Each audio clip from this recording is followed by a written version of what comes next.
L'Assemblée générale des Nations unies est l'un des 6 grands organes de l'ONU, avec le Conseil de sécurité par exemple.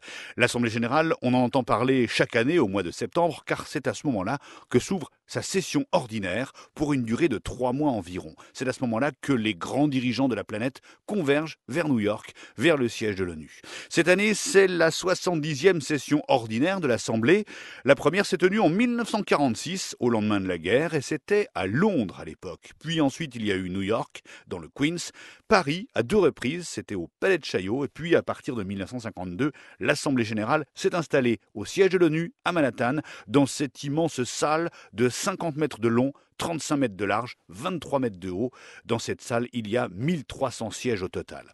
Alors, à quoi sert l'Assemblée générale? C'est là déjà que peuvent se réunir tous les membres de l'ONU. Il y a du monde, 193 pays au total.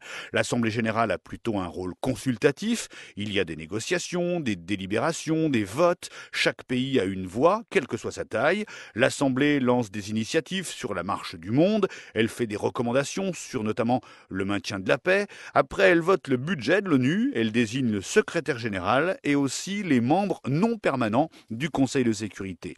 Le Conseil de sécurité, par parenthèse, lui, est beaucoup plus restreint. Pour faire simple, on peut dire qu'il gouverne au quotidien. C'est lui qui prend des décisions contraignantes contre les États quand il y a des agressions, quand la paix est rompue. Il prend des sanctions, il envoie des soldats de la paix. Pour en revenir à l'Assemblée générale, elle peut se réunir en session extraordinaire en plus des sessions ordinaires. Cela se passe dans les moments de crise et il y en a eu beaucoup sur le Moyen-Orient depuis la création d'Israël.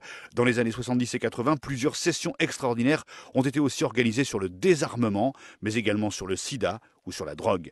Depuis 70 ans, l'Assemblée générale de l'ONU a connu des moments intenses avec des images fortes. Fidel Castro, en 1960, il vient de prendre le pouvoir à Cuba. Dans son viseur, il y a les États-Unis. Il prononce un discours véhément de 4h30. La même année, décidément un très bon cru, le leader soviétique Nikita Khrouchtchev n'est pas content à son pupitre. Alors il enlève sa chaussure et il tape sur le pupitre avec la chaussure.